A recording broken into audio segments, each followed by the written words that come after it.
Hello guys, this is me Ankur Upadhyay. Welcome to our channel stock market analysis. Guys, बात करने वाले हैं Reliance power के बारे में, यानी कि आर पावर। 4-5 दिन पहले मैंने वीडियो बनाई थी जिसमें मैंने कहा था कंपनी लॉन्ग टर्म के लिए बिल्कुल भी इन्वेस्ट ना करें।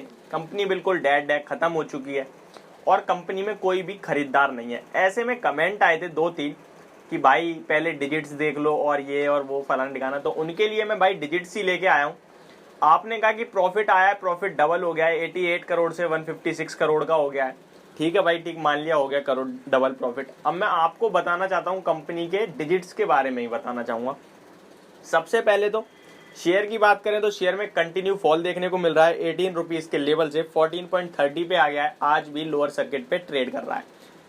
उससे पहले मैं आपको बता दूं कि भाई जिसने पोजीशन ऊपर के लेवल पे बना लिए जब सर्किट टू सर्किट जा रहा था, अब उन्हें बेचने का मौका नहीं मिल रहा है, तो उनसे ये कहना तो बिल्कुल भी अच्छा नहीं रहेगा कि आप निकल जाइए, क्योंकि वो निकल ही नहीं सकते।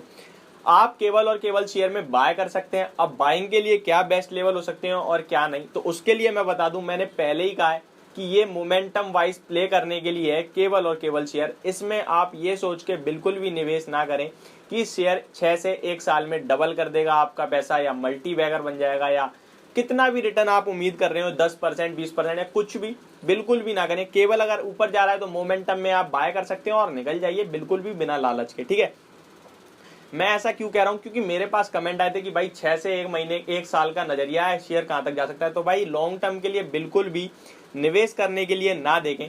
अब मैं आपको रीजन देता हूं कि रीजन क्यों है ऐसा। आपने कहा था भाई कि कंपनी ग्रोथ कर रही है, डिजिट्स पे ध्यान दो अपनी। तो अब मैं आपको बता दूं, कंपनी के पास कैश एंड सरप्लस जो है इस टाइम वो 9,400 करोड़ का है, मतलब 9,400 करोड़ का है। ठीक है, 9,500 के करोड़ कंपनी के पास कैश पड़ा है। उसके बाद जो कंपनी के पास एसेट है, उस एसेट की वैल्यू करीब करीब अप्रोक्स 5,005 करोड़ की है।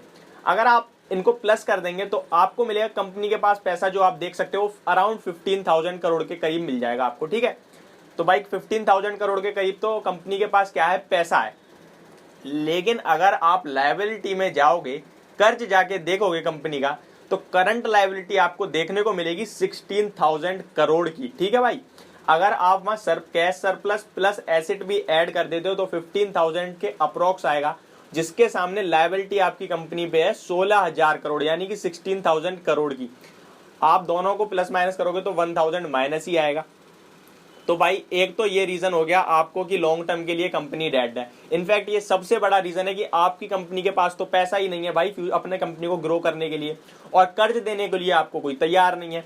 आप कंपनियों को बेचना चाह रहे हैं पर आपकी कंपनी कोई खरीदने के लिए तैयार नहीं है। ऐसे में भी बहुत से लोग कमेंट आगे कर देते हैं कि बाय फॉर लॉन्ग टर्म, और उनके चक्कर में काफी लोग फंसते जा रहे हैं। तो कृपया करके अगर आपको बाय करना है भाई बाय कर लीजिए, लेकिन लोगों को मत फंसाइए लॉन्ग टर्म बोल के, तो बिल्कुल मत फंसाइए। हाँ, आप कहना चाहते हो कि शेयर अगले 10 दिन में यहाँ जाएगा तो आप कमेंट कर लीजिए, नो डाउट। बट आप कहें कि भाई 6 से भी 1 साल में 2 साल में शेयर डबल हो जाएगा, ये हो जाएगा, तो प्लीज उन कमेंट्स को भी आप इग्नोर करें, और आप भी प्लीज ऐसे कमेंट्स ना करें, क्योंकि काफी ज्यादा निवेशक फंस जाते हैं ऐसे में। अब बात करते हैं कंपनी के शेयर के बारे में। तो 14.30 पे शेयर कंटिन्यू अपना सर्किट टू सर्किट जा रहा है।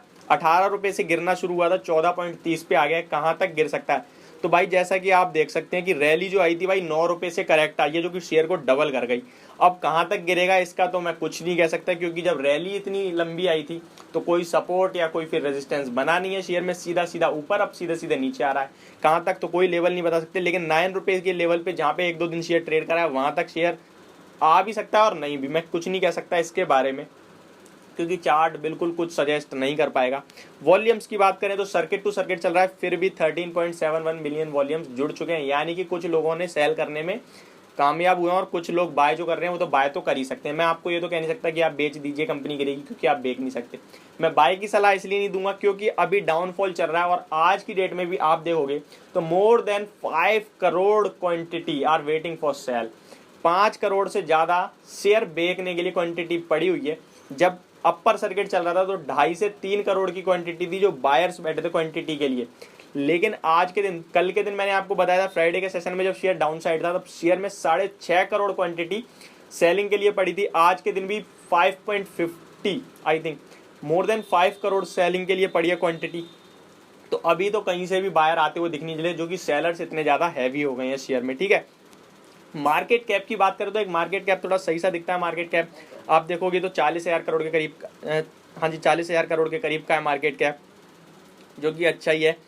बट फिर भी वही मैं आपसे कहूँगा कि कंपनी काफ़ी ज़्यादा इसका लॉन्ग टर्म में मुझे कोई फ्यूचर नहीं दिखता है। आप मोमेंटम प्ले करना चाहते हो, दोबारा से अप मूव देना शुरू करें अच्छी बाइंग क्वांटिटी के साथ, तो आप मोमेंटम के साथ बाय कर सकते हो 2-3 दिन में 15-20% अगर आपको मिल जाए तो। अगर लेकिन जिसने ऊपर की पोजीशन ले रखी है उसे क्या करना चाहिए, देखो भाई आप कुछ कर ही नहीं सकते तो आपको मैं कोई राय दे ही नहीं सकता। आपसे कहूँ कि आप निकल जाइए तो आप निकल नहीं सकते, आपसे कहूँ आप और बाय कर लीजिए तो मेरा कोई मकसद नहीं है कि आपको इस शेयर में और बाय कराने का या एवरेज कराऊं, क्योंकि इस ऐसे शेयरों में ना पेनी स्टॉक्स, इनफैक्ट आप मार्केट कैप के हिसाब से तो पेनी स्टॉक नहीं कह सकते, बट किसी भी छोटे स्टॉक्स में पैसा लगाते हो तो आप उतना ही पैसा लगाओ जितना आप सोचो कि हाँ भाई ये डूब जाएगा, मेरा तो कोई गम नहीं।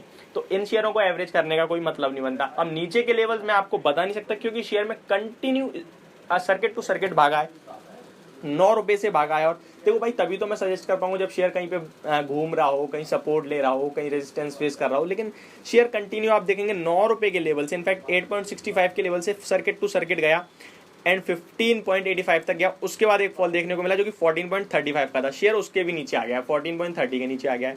और जितनी सेलिंग क्वांटिटी बैठी है उस हिसाब से मुझे तो लग रहा है कल भी इसमें सर्किट लगेगा लोअर, क्योंकि भाई 5 करोड़ से ज्यादा सेलिंग क्वांटिटी बैठी है भाई। तो ऐसे में केवल और केवल एक ही राय है कि भाई प्लीज लॉन्ग टर्म के लिए तो आप कमेंट ना करें कि बाय करो, शेयर वहां जाने वाला है। दूसरी बात, अगर आपके पास शेयर है तो कोई दिक्कत नहीं है, आप पड़े रहने दीजिए, क्योंकि आप परेशान होकर कुछ नहीं कर सकते। आप केवल और केवल सेलिंग के लिए बिड लगा सकते हैं, बिक जाएगा तो ठीक है, लेकिन नहीं तो नहीं। लेकिन अभी नीचे जा रहा है, हो सकता है ऊपर भी आना शुरू होगा, ऐसा नहीं है कंपनी बिल्कुल जीरो ही हो जाएगी भाई। अभी जैसे ऊपर गई थी उतने में नीचे आ रहा है, थोड़ा बहुत तो कहीं ना कहीं थकान मानेगा ही शेयर। अभी भाई 9 रुपए से 18 रुपए डबल हो गया तो थोड़ा थक रहा है, तो कोई दिक्कत नहीं है, दोबारा ऊपर आएगा तो आपको मौका मिलेगा निकलने का। तब मेरी राय में निकलने की कोशिश करें, ना कि बाइंग करने के लिए।